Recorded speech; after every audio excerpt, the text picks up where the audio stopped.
Mr. Pompeo, as I say, former distinguished Secretary of State and CIA Director. Mike, thanks for doing this. We appreciate it. I know you're overseas someplace.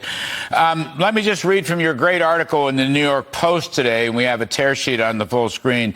Nothing short of the verifiable destruction of Iran's nuclear weapons program is acceptable, and it's in America's best interest to give Israel whatever it needs to succeed in this mission. So we should provide more help if necessary. That's your point. Larry, thanks for having me on. That's exactly my point. They've done a pretty good job with the support that we've provided them to date. But if it turns out that to get to that end state, that verifiable destruction of their entirety of their program, not just the centrifuges that spin up the uranium, not just the tools that they use to build those systems, but every single stitch of it, including their plutonium capabilities. If we don't get rid of it all in a way that we can verify and be confident that they don't have any more of these systems and that we get a 10 or 15-year break from this threat against the United States of America, then we'll have fallen short of the necessary to keep Americans safe, let alone those living in the Middle East themselves, including the Israelis. We can do it. We have the capability to do it. No one's asked for the 82nd Airborne to land in Iran. They've just simply asked for some tools to continue to complete this mission, and it's deeply in our best interest to do so. Well, your voice is very important in this discussion. Your voice is very important, and your piece in the New York Post is very important. You know, Secretary, also, there's this business about the ICBMs that's come up, intercontinental ballistic missiles. You don't need an ICBM. Even if you want to attack Israel, you don't need an ICBM. They're developing ICBMs for nuclear bombs to hit the United States. I think it's important that people know that. And shouldn't we go to destroy all of those ICBM facilities? Yes, Larry, that's certainly included in the elements of their program. It's their enrichment capabilities, the tools that make those systems. It's their missile program, including this effort to get longer and longer missiles. You're right. Today, they have the capability to reach Israel. We've seen that. They can range Europe today. The work that they've been doing these last years has been to range even longer, which means Denver, New York, Washington, D.C., Miami.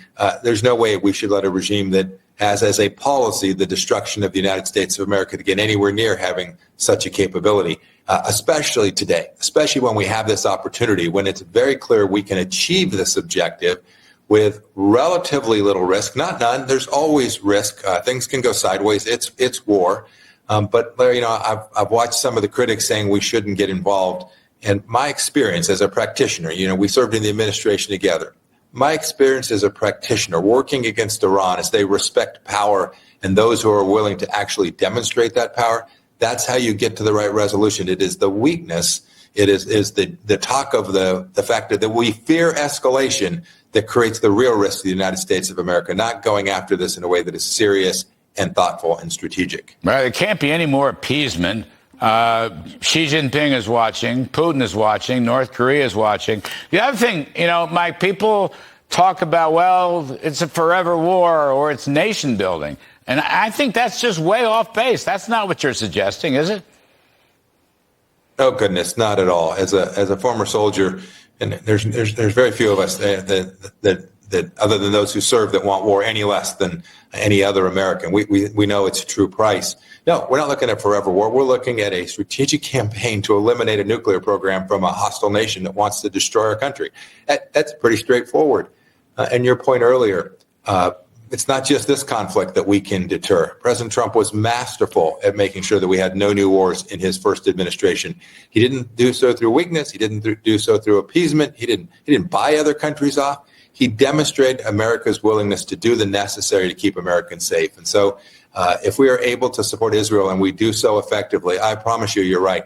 Whether it's Maduro in Venezuela or Chairman Kim in North Korea, or Xi Jinping in China or Vladimir Putin himself, they will understand that this is a different administration and one that they will understand rightfully is prepared to do the necessary to deter them from harming our country.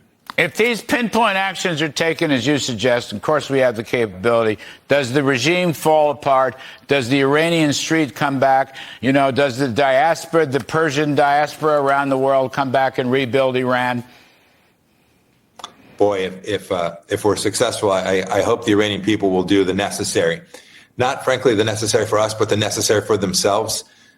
It's hard to know when these things fall, Larry. I remember in 1989 when the Soviet Union began to deteriorate. We didn't know the day that wall would come down, but it did. It didn't do so just randomly. It did so because the United States was determined over time.